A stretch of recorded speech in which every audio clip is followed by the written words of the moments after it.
বাসা নীলফামারী জেলার ডোমার উপজেলায়। যে ঘটনাটি বলতে যাচ্ছি সেটা আমার নিজের জীবনে ঘটে যাওয়া একটা ঘটনা। এখনো এই সমস্যার জন্য আমাকে সাফার করতে হচ্ছে। ঘটনাটা শুরু হয় 2017-তে, যখন আমি ডিপ্লোমা ইঞ্জিনিয়ারিং সবে শুরু করি। এটা একটা ব্ল্যাক ম্যাজিকের কাহিনী। আমার নানির সাথে ঘটনা শুরু হয়। তিনি প্রায় সময় অজ্ঞান হয়ে পড়ে থাকতেন। অনেক ডাক্তার দেখানো হলেও কোনো লাভ হয়নি। একদিন আব্বু আমাকে বলে এবার থেকে নানির রুমে থাকার জন্য, যেন তার কোনো সমস্যা হলে আমি সাহায্য করতে পারি। সেদিন থেকে নানির রুমের অন্য সাইডে আমার বেড করে দেওয়া হয়। সেদিন রাতে নানির তেমন কোনো সমস্যা হয়নি, কিন্তু সমস্যা শুরু হয় তার পরের দিন থেকে। আগে বলে রাখি, আমি জিন ভূত এসবে বিশ্বাস করি না। ওই দিন রাতে হঠাৎ আমার ঘুম ভেঙে যায় ঠিক 2:30 বাজে ঘড়িতে। আমি দেখতে পাই নানির বেডের পাশে 3 জন সাদা ধোঁয়ার মতো কিছু পায়ের দিকে দাঁড়িয়ে আছে। আমি ঘুমের ঘোরে তেমন কিছু খেয়াল না করে ঘুমিয়ে পড়ি। ঠিক ওই দিন সকালে আমি আম্মুকে বলি, রাতে ঘুমের মধ্যে এরকম কিছু দেখেছি, জানি না সেগুলো কি। আম্মু বিষয়টা চিন্তা করে আমাদের এলাকা থেকে দূরে এক গ্রামের পরিচিত কবিরাজের কাছে নিয়ে যায়। সেখানে ওই কবিরাজ বলে আমার নানির ওপর ব্ল্যাক ম্যাজিক করা হয়েছে, আর যে করছে সেটা আমাদের বাড়ির আশেপাশের কেউ। তো সেখান থেকে কিছু পানি পড়া তাবিজ নানিকে দেয়া হয়, কিন্তু সেগুলো কাজ করলেও তেমনভাবে কাজ করতো না। তারপরেও নানি প্রায় অজ্ঞান হতো 2-3 দিনের জন্য। কিছুদিন পর সেই কবিরাজকে আমাদের বাসায় রাখানো হয়। আমিও সেখানে ছিলাম। তিনি আম্মুকে বলেন এটার একটাই সমাধান আছে, যদি কাজটা করতে পারি।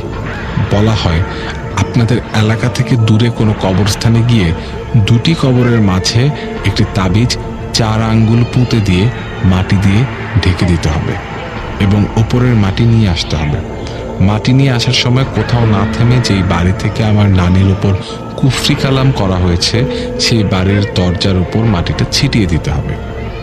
এটা জানিয়ে রাখা ভালো, কবিরাজ বলেছিল কবর থেকে মাটি আনার সময় কেউ ডাকলে পেছনে তাকানো যাবে না। তো এই কথা শোনার পর বাসার কেউ এই কাজ করতে রাজি হচ্ছিল না। যেহেতু আমি এসবে বিশ্বাস করি না, অতঃপর আমি রাজি হয়ে বলি আমি কাজটা করতে পারবো। বাসার সবাই আমাকে অনেকবার বলার পর আমি বলি চিন্তা করো না, এসব ভূত পেতে আমি বিশ্বাস করি না, আমি কাজটা করে দেব। সেদিন রাত 11টায় আমাকে তাবিজ আর একটি মাটি কাটার জন্য ছুরি দেওয়া হয়। আমি বাসা থেকে বের হয়ে পরিচিত একটা দূর গ্রামের কবরস্থানে যাওয়া শুরু করি। শহর পার হয়ে গ্রামের রাস্তাগুলো ছিল বাঁশঝাড়ে ভরা। আঁকামাকা রাস্তায় আমি প্রায় 30 মিনিটের মতো হেঁটে সেই নদীর ধারে কবরস্থানে চলে যাই। আমি আমার কাজ শুরু করি। মাটি খোঁড়ার সময় আমার কাছে মাটিটা অনেক গরম লাগছিল। যতই খুঁড়ি ততই মাটি গরম হতে লাগলো। 4 আঙ্গুল খোঁড়ার পর তাবিজ পুঁতে দিয়ে মাটি দিয়ে ঢেকে ওপরের মাটি 1 মুঠো নিয়ে আমি উঠে পড়ি এবং হাঁটা শুরু করি বের হওয়ার পথে। ততক্ষণে আমি নর্মালি হাঁটছিলাম, সেরকম কিছু মাথায় আনার চেষ্টা করিনি। কবরস্থান পার হওয়ার পর হঠাৎ পেছন থেকে আমার বড় ভাইয়ের ডাক শুনি, কিরে কই যাস? ঠিক তখনই আমার মনে পড়ে কবিরাজ বলেছিল কেউ ডাকলে পেছনে যেন না তাকাই। তাই আমি ব্যাপারটা পরোয়া না করে হাঁটা শুরু করি। তারপর আসে বাঁশঝাড়ের অনেক দূরের পথ। মাঝে মনে হয় পেছন থেকে কেউ আমাকে অনুসরণ করে হাঁটছে, আর আমি আমার মতোই হেঁটে চলেছি। কিছুটা ভয় লাগা শুরু করলো আমার। রাত তখন 1টা বাজবে। মোবাইলের লাইট জ্বালালাম ভয় কাটানোর জন্য। জানিয়ে রাখা ভালো, সেই পথে কোনো বাড়িঘর নেই। হঠাৎ দেখতে পাই মধ্যবয়সী একজন লোক আমার দিকে রাস্তা দিয়ে হেঁটে আসছে। তখন আমার ভয় একটু হলেও কাটলো। সামনাসামনি এলে আমি সালাম দিলাম, আর লোকটি আমাকে বলল, এত রাতে এই পথে কেন? জায়গাটা ভালো না, তাড়াতাড়ি চলে যাও। আর যে কাজটা করতে এসেছো সেটা করা তোমার উচিত হয়নি। এটা শোনার পর আমার ভয় আরো বেড়ে গেল। আমার কপাল ঘামতে শুরু করলো। আমি বললাম, আপনি কিভাবে জানেন যে আমি এখানে কি করতে এসেছি? তিনি কিছু না বলে তার পথে হেঁটে চলে যান। আমি আর পেছনে না তাকিয়ে আল্লাহ আল্লাহ বলে হাঁটতে থাকি। তারপর একটা ভাঙা কাঁচা রাস্তা, চারপাশে ধান ক্ষেত, মাঝে শুধু কাঁচা ভাঙা রাস্তা। মাঝে মাঝে মনে হচ্ছিল আমার পাশে কেউ আছে। মনে হয় 2 থেকে 4 জন আমার সাথে আসছে। আমি তারপরেও পেছনে দেখাচ্ছি না। সেই সময় আমার অবস্থা এতটা খারাপ হয়ে যাচ্ছিল যে কি করব কিছুই বুঝে উঠতে পারছিলাম না। চারপাশে শিয়াল কুকুরের কান্নার আওয়াজ আসছিল। বাঁশঝাড় পার হওয়ার পর আমি আবার হঠাৎ সেই লোকটিকে দেখতে পাই। দেখার পর আমি কি করব কিছু বুঝে উঠতে পারছিলাম না। কিছুক্ষণ আগে তিনি উল্টা পথে চলে গেলেন, আবার এই মানুষ আমার সামনে। এটা কিভাবে সম্ভব? আমি কোনো কথা না বলে সোজা আমার পথে দৌড় দেওয়া শুরু করি। আমি এতটাই ঘেমে গিয়েছিলাম যে আমার জামা ঘামে ভিজে গিয়েছিল। একটা সময় কাঁচা রাস্তাটার উঁচু নিচু খাদের জন্য পড়ে যায়।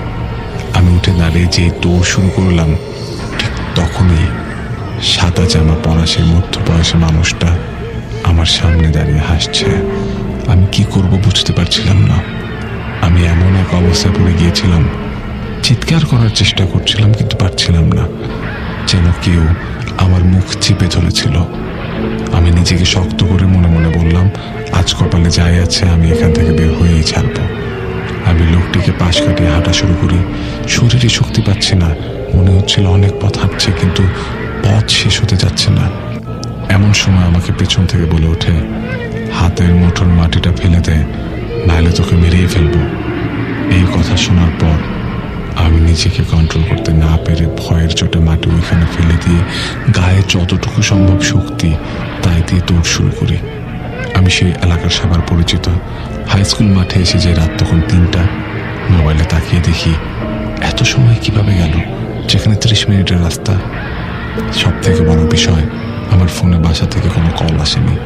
ডোমার এলাকার সবার পরিচিত সেই মাঠে এসে আমি বসে পড়ি, কারণ পাশে হাইওয়ে। মনে করলাম এবার আমি বেঁচে গেছি। আমার বাসা আর বেশি দূরে না, যেহেতু শহরে ঢুকিয়ে পড়েছি। আর বলে রাখা ভালো, মাঠটা অনেক বড় আমাদের। রাস্তায় তেমন চলাচল হচ্ছে না, কেউই নেই, বাস ট্রাক কিচ্ছু নেই। হঠাৎ ঠিক সেই সময় আমার পেছনে কাঁধে একজন হাত রেখে বলল, তুমি এখানে কেন? এত রাতে কি করো? আমি এতদিন ধরে এই এলাকার ছেলে, প্রায় সবাইকে চিনি। এই লোককে তা আমি চিনতে পারলাম না। আমি ভয়ে ভয়ে বললাম, আপনি কে? তিনি বললেন, আমাকে চিনো নাই? একটু আগে কবরস্থান থেকে তোমাকে আসতে দেখলাম। আমি মধ্যবয়সী লোকটার কথা ভেবে আবার দৌড় দিলাম, কিন্তু সেই লোক আমাকে চেপে ধরে বলে, কই যাস তুই? আজ তোকে তুমি যাইতে দিব না, বলে আমাকে এক ধাক্কায় মাটিতে ফেলে দেয়। ধাক্কাটা এত জোরে ছিল যে আমার বুকের হাড় ভেঙে যাওয়ার মতো। আমি ব্যথায় চিৎকার করতে গিয়েও পারলাম না। হঠাৎ দেখি সেই লোক ভয়ঙ্কর এক রূপ নিয়ে আমার সামনে এসে আমার বুকের উপর বসে। তার দেহটা ছিল একটা আজব জানোয়ারের মতো। সে আমার বুকের উপর উঠে তার হাত দিয়ে আমার গলায় জড়িয়ে ধরে। আমি আর নিজেকে কন্ট্রোল করতে না পেরে ব্যথায় আর ভয়ে সেখানে জ্ঞান হারিয়ে ফেলি। পরে ফজরের সময় কিছু লোক আমাকে চিনতে পেরে আমাকে নিয়ে যায় বাসায়। আমার জ্ঞান ফেরে দুপুরের দিকে।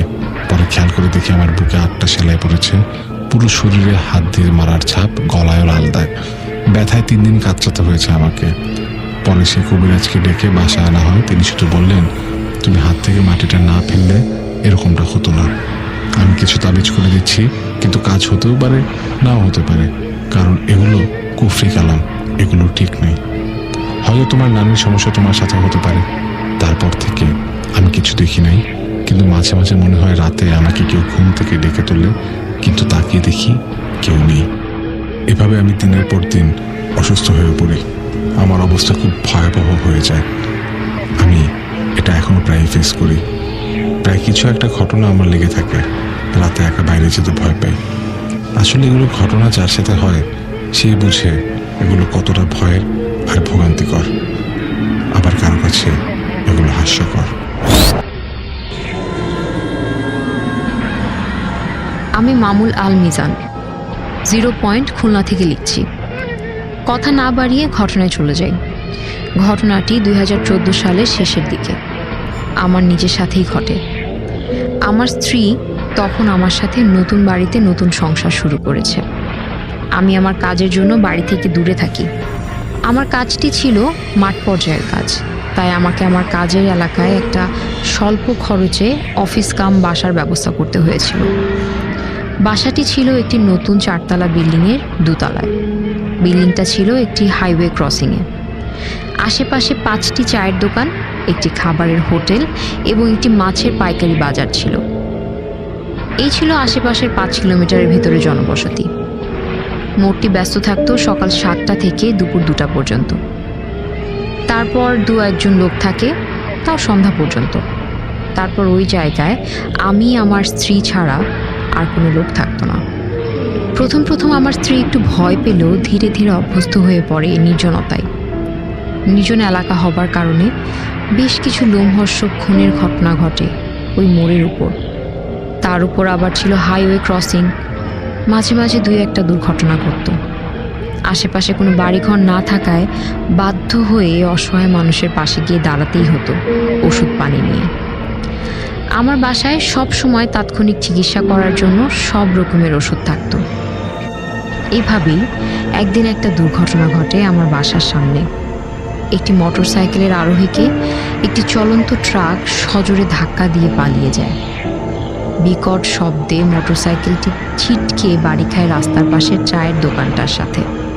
আমার ঘুম ভেঙে যায় বিকট শব্দে। আমি দৌড়ে গিয়ে ছাদে উঠে দেখার চেষ্টা করি বাইরে কি হয়েছে, কিন্তু দেখতে না পেয়ে আমি আবার নিচতলায় গিয়ে গেটে কান পেতে শুনতে পেলাম একটা গোঙানির আওয়াজ। সঙ্গে সঙ্গে আমার আর আমার স্ত্রীর কোনো রকম বিপদের কথা চিন্তা না করেই গেট খুলে দৌড়ে লোকটার কাছে চলে গেলাম। আমার সামনে লোকটা ছটফট করছে। আমি আমার স্ত্রীকে জোরে ডাক দিয়ে নিচে ডাকলাম। আমার স্ত্রীর সহায়তায় লোকটিকে এক পাশে নিয়ে গেলাম। আমার স্ত্রীকে ওষুধ আনতে উপরে পাঠানোর পরেই লোকটা আমার কোলে তার শেষ নিঃশ্বাস ত্যাগ করেন। আমি হতভম্ব হয়ে বসে থাকি। কি হয়েছে বা কি করব বুঝতে পারছিলাম না। হঠাৎ আমার স্ত্রী ডাক দেয়। দেখি আমার স্ত্রীর হাতে ওষুধের বক্স। আমার স্ত্রী একটু ভয় পেয়ে জিজ্ঞেস করলো, কি হয়েছে তোমার? আমি বললাম, লোকটা বেঁচে নেই। আমার কথা শুনে আমার স্ত্রী মনে আরও বেশি করে ভয় পেল, যা আমি তার মুখ দেখেই বুঝতে পারলাম। আমি আমার স্ত্রীকে বলার পর সে আবারও উপরে গিয়ে আমার ফোনটা নিয়ে আসে। আমার আশেপাশের 2জন পরিচিত লোককে ফোন দিয়ে সাহায্য চাই। কেউ না আসায় এবার আমি একটু ভয় পেয়ে গেলাম। আমি কি করব এখন? ঘড়ির দিকে তাকিয়ে দেখলাম রাত 12টা 40। আমি বাধ্য হয়ে লাশটি বিল্ডিংয়ের নিচের তলায় নিয়ে গেলাম। আমার স্ত্রীকে আমার পাশে বসিয়ে পাহারা দিলাম। আমরা দুজনকে সাহস দিচ্ছিলাম। এর ভেতরে আমি মৃত ব্যক্তির পরিবারের লোকদেরকে খবর পৌঁছে দিলাম। শেয়ালের চিৎকার আর ঝিঝি পোকার ডাকে পরিবেশটা হয়ে উঠছিল আরও থমথমে। পরিবারের সদস্যদের আসতে ঘন্টা 3 সময় লাগবে। এবার আমি লাশটা একটু ভালো করে দেখার চেষ্টা করি। দেখি মৃত ব্যক্তি একজন 38 থেকে 40 বছর বয়সী পুরুষ। তার মাথার খুলি একটু ফাঁক হয়ে গেছে এবং তার চোয়ালের এক পাশ ভেঙে ভেতরে ঢুকে গেছে, আর শরীর থেকে একটা হাত প্রায় বিচ্ছিন্ন হয়ে গেছে এবং তার ডান পা শরীরের সাথে নেই। এবার আবার গেট খুলে বাইরে গেলাম বিচ্ছিন্ন পাটা খুঁজতে। অনেক সময় ধরে খোঁজার পর যখন পাটা পেলাম না, তখন ফিরে আসার সময় মনে হলো লোকটার মোটরসাইকেলের কাছে যাওয়া উচিত। এদিকে আবার স্ত্রীর কাছে যাওয়াও ফরজ হয়ে গেছে, ও যদি আবার বেশি ভয় পেয়ে যায়। আমার স্ত্রী আবার ভয় তাড়ানোর জন্য আমার সাথে জোরে জোরে কথা বলছে। আমি মোটরসাইকেল উল্টে দেখি লোকটার পা তার নিচে। আমি পাটা নিয়ে ভয়ে কাঁপতে কাঁপতে দৌড়ে ভিতরে ঢুকে সজোরে গেট বন্ধ করে দিলাম। ঠিক 4:30টার সময় মৃত ব্যক্তির পরিবারের সদস্যরা অ্যাম্বুলেন্সে করে এলো। তাদের সাথে সব কথা বলার পর তারা তাদের সাথে করে লাশটি নিয়ে চলে গেল। কিন্তু লাশটি নিয়ে যাওয়ার আগে 3টা ঘন্টা আমি এবং আমার স্ত্রী কিভাবে পার করেছি তা আমরা ছাড়া কেউ জানে না। মূল সমস্যা শুরু হয় লাশ নিয়ে যাওয়ার পর হতেই। প্রতিদিন সন্ধ্যার পর থেকে কেমন যেন একটা গা ছমছম করা পরিবেশ তৈরি হতো। এর ভেতরে আমার স্ত্রী 2 দিন লাশটির একটি অবয়ব দেখতে পায় আমাদের রুমের দরজায়। বেশ কয়েকদিন আমার বাসার প্রধান দরজায় কে যেন নক করে। আমার স্ত্রী দরজা খুলে কাউকে দেখতে পায় না। সে স্বপ্নে দেখতে পায় তার কাছে কে যেন সুন্দর মিষ্টি ফল খেতে যাচ্ছে। বলে রাখা ভালো, বিল্ডিংয়ের মূল গেট সবসময় বন্ধ থাকে ভেতর থেকে যখন আমরা বাসায় থাকি না, এবং ভেতরে যাবার আর কোনো রাস্তা নেই। অনেক সময় আমি ভালো করে খেয়াল করেছিলাম বিল্ডিংয়ের নিচ তলা হতে আমার রুমের দরজা পর্যন্ত কেউ একজন পা ঘষতে ঘষতে উপরে আসছে, আবার একইভাবে নিচে নেমে যাচ্ছে। যাবার আগে দরজায় বিড়ালের মতো আছড়াতে আছড়াতে গভীর দাগ করে দিয়েছে। তার হাঁটার শব্দ ছিল মানুষ যেমন পা ঘষে হাঁটে, ঠিক তেমন। আমার স্ত্রী তখন 4 মাসের গর্ভবতী ছিল। এই দুর্ঘটনার 15 দিনের মধ্যে তার গর্ভের সন্তানটা নষ্ট হয়ে যায়। ডাক্তারের কাছে গিয়ে যখন জিজ্ঞেস করলাম, ডাক্তার কোনো যুক্তিসঙ্গত কারণ দেখাতে পারেন নাই। একজন বৃদ্ধ লোকের পরামর্শ নিয়ে একজন হুজুর ডেকে আনি। হুজুর বিল্ডিংয়ের ভেতরে ঢোকার মুহূর্তেই হঠাৎ থমকে দাঁড়ান। তিনি সেখানে কিছু সময় দাঁড়িয়ে দোয়া দুরূদ পড়ে তারপর ভেতরে ঢোকেন। তিনি ভেতরে এসে আমাকে শুধুমাত্র একটা কথাই বলেন, যত দ্রুত সম্ভব আমাদেরকে বাসাটা ছাড়তে বলেন। আমি প্রশ্ন করতেই তিনি আমাকে বলেন, একটা জীবন বড় নাকি এই বদ্ধভূমিতে গড়ে ওঠা এই বিল্ডিংয়ের কম খরচের বাসা বড়? আমি আর কোনো প্রশ্ন করার সাহস পাই না। হুজুর সাহেবের কথা অনুযায়ী পরের মাসেই আমরা বাসা পরিবর্তন করি।